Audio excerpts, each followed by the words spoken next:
रहन के नौकर हो।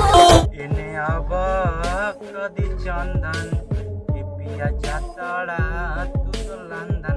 भैया और रंजीता सिंह ई गनमा के एकदम वायरल केले बिया, जब से भैया एकदम सुर्खिया में बटोरले बिया, जब से भैया शूटिंग में आ गए बिया।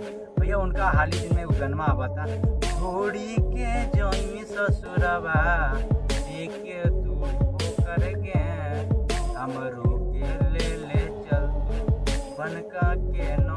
मतलब कि भैया साफ साफ ही कहा था जे गए करवा वाले कि हमको हमरो भी ले चल और लेके चल के हम तेरे घर में नौकर बन के रहे।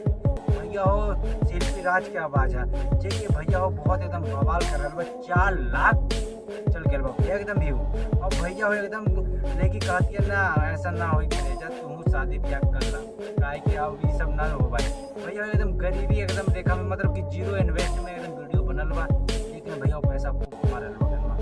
भैया एकदम वायरल लड़की बाड़ी तो वायरल तो वीडियो होबे करी काहे कि भैया वो काहे कि वायरल बात तो वायरल तो और चीज होबे करेला। जैसे भैया केकरो गाना नहीं के चल रहा, जितना भी बड़ा बड़ा एक्टर बाड़ी केकरो गाना नहीं के चल रहा आज के डेट में, लेकिन भैया हो ये गाना खूब चल रहा है। बचा के सुनिए हमरो प्यार दिलाती।